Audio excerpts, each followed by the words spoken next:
नी सा गा पानी पानी गा पा पद पद गा नी सा नी सा गा पानी पानी गा पा पद पद गा नी सा ही गाथा अस्तित्वाची शौर्याची पराक्रमाची ही गाथा अस्तित्वाची शौर्याची पराक्रमाची या मातीमधल्या कणाकणातील मौल्यवान रत्नांची या मातीमधल्या कणाकणातील मौल्यवान रत्नांची कर्तृत्व इथे गगनाला भिडे परिमोल जाणून ठेवू व्यक्तिविशेष नमस्कार. Radio MPSC Guru spreading the knowledge powered by spectrum academy मध्ये मी रत्नमाला सूर्यवंशी आपले सर्वांचे स्वागत करते. विद्यार्थी मित्रांनो, आज आपण व्यक्तिविशेष या सत्रांतर्गत जाणून घेणार आहोत छत्रपती राजाराम भोसले यांच्या जीवनकार्याविषयी. छत्रपती राजाराम भोसले हे छत्रपती शिवाजी महाराजांचे कनिष्ठ पुत्र होते. त्यांचा जन्म फाल्गुन पौर्णिमा शके 1991 या तिथीला म्हणजेच 24 फेब्रुवारी 1670 रोजी किल्ले रायगडावर झाला. संभाजी महाराजांच्या मृत्यूनंतरच्या मराठी स्वराज्याच्या अतिशय अवघड काळात त्यांनी संताजी घोरपडे आणि धनाजी जाधव या विश्वासू सेनापतींच्या साहाय्याने नेतृत्व केले. कारकिर्दीचा त्यांनी मोठा कालखंड त्यांनी तामिळनाडूतील जिंजी येथे व्यतीत केला व तेथून स्वराज्याची धुरा सांभाळली.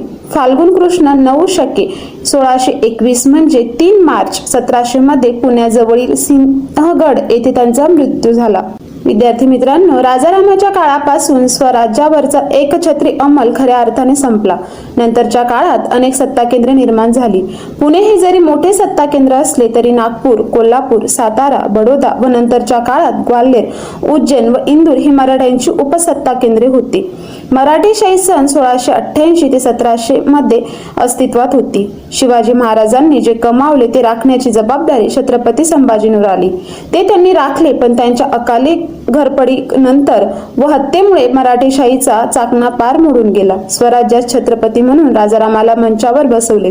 हा कालावधी या छोट्या हिंदू राज्याला फारच धामधुमीचा, दुष्काळाचा व कधी कधी नामुष्कीचा गेला. राजारामांच्या जीवनातील पहिली लढाई 10 जून 1689 ला प्रतापगडच्या पायथ्याशी झाली. काकर सारख्या मुघलांना छत्रपती राजाराम महाराज व एकनिष्ठ सरनौबत नरवीर पिलाजी गोळे यांनी कोयनेच्या काठावर धूळ चारली. 10 जून ते 10 ऑगस्ट 1689 या काळात राजारामांचे वास्तव्य प्रतापगडावर होते. नंतर छत्रपती राजाराम व नंतर त्यांची पत्नी महाराणी ताराबाई यांनी राजकारभार पाहिला व तो काळ गाजविला व राज्य कसे का होईना जिवंत ठेवले. छत्रपती राजाराम हा सन 1670च्या 24 फेब्रुवारीला जन्मला. जन्मताना पायाकडून जन्मला म्हणून सर्वजण चिंतित झाले असता शिवाजी महाराजांनी हा पातशाही पालथी घालेल असे भविष्य वर्तविले. प्रत्यक्षात जरी राजारामाने पातशाही पालथी घातली नाही तरी त्याने पातशहाला झुंजवर ठेवून यश मिळवून दिले नाही. पातशाही खिळखिळी केली. राजाराम हा शांत, धीर, गंभीर प्रकृतीचा होता. राजाराम महाराजांचे लष्करी शिक्षण हे हंबीरराव मोहित्यांकडे म्हणजे स्वराज्याचे सरसेनापती व नात्याने सख्खे मामा झाले.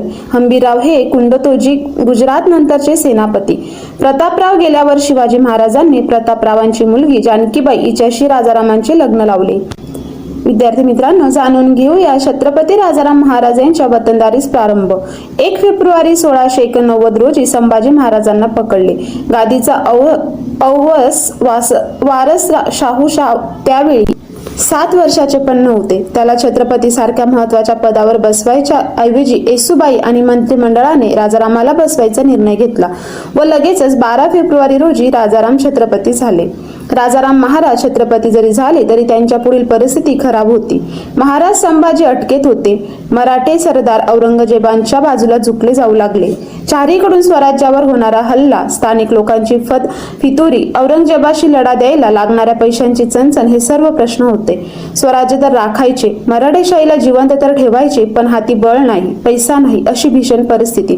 औरंगजेबाचे सैन्याचे एकाच वेळेस अनेक आघाड्या उघडल्या होत्या व ते राजारामांच्या मागेच लागले होते. त्यामुळे महाराणी येसूबाईंनी राजारामाला दूर जिंजीत जाऊन राज्य राखण्याचा सल्ला दिला. प्रल्हाद निराजी यांना प्रतिनिधी पद देऊ केले. या पदामुळे राजाराम महाराजांच्या अनुपस्थितीत प्रतिनिधी सर्व निर्णय घेऊ शकत होते. वरील सर्व परिस्थिती पाहता राजाराम महाराजांनी जिंजीला जाण्याचा निर्णय लगेच अंमलात आणला. मोगलांचा वेढा स्वराज्याभोवती घट्ट होत होता. राजाराम महाराजांनी गड सोडून किल्लेदारांना व मोठ्या सरदारांना भेट देण्यास आरंभ केला. त्यांना आपल्या बाजूस वळविण्यास बोलणी लावली. बरेच सरदार मोगलास मिळाले होते. त्यांची चाचपणी केली. मोठा होई तो मराठी लोकांना एकत्र आणण्याचे सुरू केले. पण यात एक मोठी मेक मोगलांनी मारून ठेवली होती. संभाजींच्या कालावधी शेवटच्या काही वर्षात औरंगजेब स्वतः दक्षिणेत असल्यामुळे मराठा सरदारांना मोगली सत्तेत समाविष्ट करण्यासाठी मोगलांनी वतने देणे सुरू केले होते. फोडा आणि वतने देऊन मराठी लोकांना स्वराज्याच्या बाबतीत निष्क्रिय करणे सुरू केले होते. वतनदारीची जी पद्धत शिवाजी महाराजांनी मोडली होती ती परत वर आली. याचा आपल्या छोट्या मराठी राज्याला फार तोटा झाला. त्यातच महाराष्ट्रात भीषण दुष्काळ पडला. लालूच, दुष्काळ आणि वतनाचा लोभ ही तीन कारणे एकत्र आल्यामुळे स्वराज्यातील बहुतेक देशमुख, पाटील व सरदार मोगलांना मिळाले. विद्यार्थी मित्रांनो, छत्रपती संभाजींच्या वधानंतर स्वराज्याचा सर्व भाग अगदी काहीच दिवसात मोगली अंमलाखाली आला होता. स्वराज्य राहून राहून सातारा, परळी, विशालगड, रत्नागिरीचा काही भाग व मोजकेच 2-5 किल्ले एवढे मर्यादित झाले. राजाराम महाराज स्वतः यावेळी पन्हाळ्यास होते. मोगलांनी पन्हाळ्यास देखील वेढा घातला. राजाराम महाराजांवर संकटांवर संकटे येत होती. रामचंद्र पंत जे संभाजींच्या काळात स्वराज्यात अमात्य होते, त्यांना हुकुमपंत पन्ना हा किताब दिला गेला व प्रतिनिधीस सर्वतोपरी सहकार्य करण्याचे ठरवले गेले. अंधाऱ्या रात्री राजाराम महाराज पन्हाळ्याच्या वेढातून निसटले व जिंजीच्या मार्गावर लागले. भवानीने दुसऱ्यांदा पन्हाळ्यावर महाराष्ट्राला साथ दिली. राजाराम महाराज सुटल्याचे बहादूर खानला लक्षात आले. तुंगभद्रा नदीतीरी भीषण संग्राम झाला. महाराज स्वतः लढत लढत नदीत उडी मारून पळून गेले. बेदनूरला राणी चम्मांना राज्य करीत होती. तिने औरंगजेबाची पर्वा न करता महाराजांना आश्रय दिला व त्यांची सुखरूप रवानगी जिंजीला केली. जिंजीला राजारामांचे जावई हरिजी राजे महाडिक होते, पण ते त्याच सुमारास वारले होते. अशातच राजाराम महाराज तिथे पोहोचल्यामुळे गोंधळ उडाला. घरच्याच लोकांत मात देऊन राजांनी जिंजी हस्तगत केली. विद्यार्थी मित्रांनो, जिंजी सारख्या 800 ते 900 मैल दूर असलेल्या प्रदेशातून राजाराम महाराजांनी औरंगजेबाविरुद्ध 2 आघाड्या उघडल्या होत्या. जवळ पैसे नाही, सरदार नाही, सैन्य नाही. अशा काळात सरदारांना परत बोलविण्यासाठी त्यांनी वतनदारी देणे सुरू केले. वतनदारीच्या आमिषामुळे परत जुने लोक स्वराज्याला सामील होऊ लागले. एवढीच एक काय ती गोष्ट, चांगली गोष्ट, राज्यात दुष्काळ व मोगलांची जाळपोळ यामुळे राज्यात गुन्हेगारी प्रचंड वाढली. यावर त्यांनी एक सरदारच नेमला जो गावागावात फिरून गुन्हेगारच शासन देई. राज्य कर्जबाजारी झाले. महाराजांनी हुंडीच्या रूपात वतने द्यायला सुरुवात केली आणि तेथूनच राज्यावरच्या एकछत्री अंमल संपायला सुरुवात झाली. वतनाप्रमाणे सरदार स्वतः फौजफाटा बाळगी व जेव्हा राजाला गरज पडेल तेव्हा त्याच्या सहाय्यात जाई. यात झाले काय की ते वतनदार त्यांच्या वतनापुरते राज्य बनले. त्यांचा सैन्य जे शिपाई असतात त्यांचे इनाम हे मुख्य राजासोबत नसून वतनदारांसोबत असते. त्यामुळे स्वराज्य ही कल्पनाच नष्ट झाली. अवघड लढाई दिसली की हे वतनदार स्वराज्याकडे पाठ फिरवीत व मोगलांना जाऊन मिळत. त्यामुळे एकच वतन अनेक लोकांना दिले गेले व स्वराज्याचा न्यायाधीशाला भलत्याच भानगडींना सामोरे जावे लागले. विद्यार्थी मित्रांनो, अशातच एक मर्द मराठाने संताजीने औरंगजेबाच्या तुळापूर येथील छावणीवर अंधारात हल्ला चढवला व प्रत्यक्ष औरंगजेबाच्या तंबूचे सोन्याचे कळस कापून आणले. हिमते मर्दा तो मदते खुदा या वेळेस औरंगजेबाचा खुदा मराठ्यांना मदत करीत होता. लगेच 15 दिवसात घोरपडे बंधूंनी जुल्फी खानावर हल्ला चढवून त्याचे 5 हत्ती पळून आणले. मराठी सैन्यातील मुख्य सरदारांची दुसरी फळी तयार व्हायला सुरुवात झाली. स्वराज्यावर आलेल्या अमावस्येत राजाराम महाराजांना लांबवर उगवत्या सूर्याची किरणे दिसायला सुरुवात झाली. धनाजी जाधव, संताजी घोरपडे हे दोघे सरदार पण वतनदार होते, पण दोघेही देशप्रेम नावाची चीज बाळगून होते. या दोघांनी परत गमिनी आवाज सुरू करून शिवाजी महाराजांप्रमाणे अकस्मात हल्ले करायला सुरुवात केली. या दोघांसोबत हनुमंत पन्ना, प्रतिनिधी घोरपडे बंधू व या सरदारांनी अनेक छोट्या आघाड्या उघडल्या. दिवस रात्र पायपीट करून हे लोक हल्ले करून अकस्मात माघार घेत. स्वराज्य ही कल्पना टिकून ठेवण्यासाठी या लोकांनी खूप मेहनत घेतली. विद्यार्थी मित्रांनो, पुढे जिंजीवरच जुल्फिखानाने हल्ला केला. त्याला मदत होती फ्रेंच सैन्याची. महाराज परत अडचणीत आले. जिंजी किल्ला मोठा, कठीण, लढवायला मजबूत. महाराजांनी स्वराज्यात मदतीसाठी सांगावा धाडला आणि दिवस रात्र वाटचाल करत धनाजी जाधव व संताजी कर्नाटकात येऊन पोहोचले. त्यांनी शहाजादा कामबक्ष व जुल्फिखानला या मोगली सरदारांचा धुव्वा उडवत परत एकदा जिंजीच्या आजूबाजूचा परिसर जिंकून घेतला. यानंतर लगेच संताजींचे व राजाराम लोकांचे काही कारणावरून बिनसले. संताजी वापस महाराष्ट्रात निघून आला, पण इनाम बघा या माणसाचे. तो मोगलांना व इतरांना न मिळता स्वराज्यासाठी मरेपर्यंत झुंज देत होता. हे इनाम पैदा केले शिवाजी महाराजांच्या स्वराज्याने.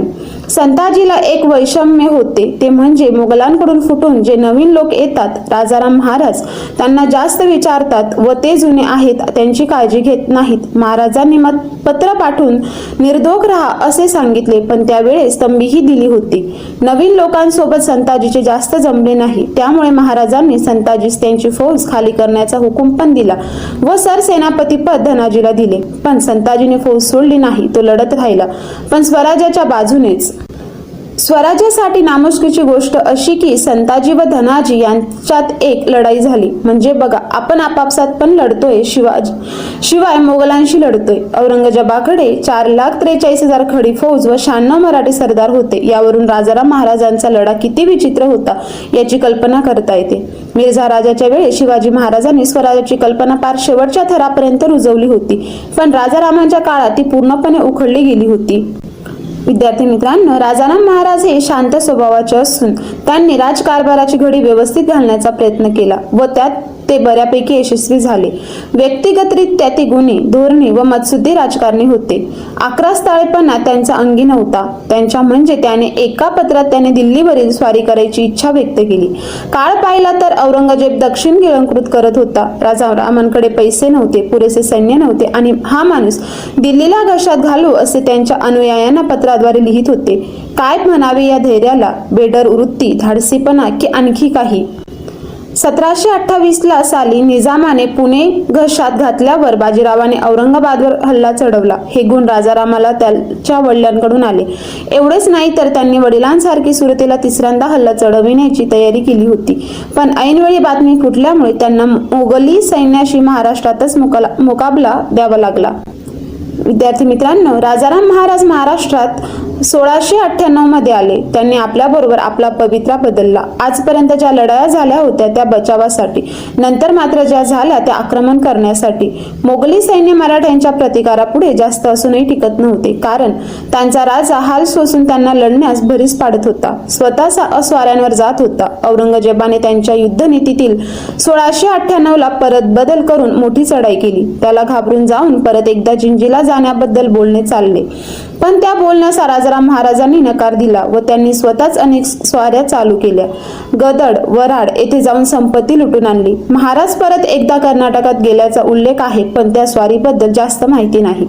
संताजी व धनाजी असे दोन थोर सेनापती त्यांना लाभले. भरताने जसे रामाचे राज्य स्वीकारले तसे राजारामांनी शाहूंचे राज्य स्वीकारले.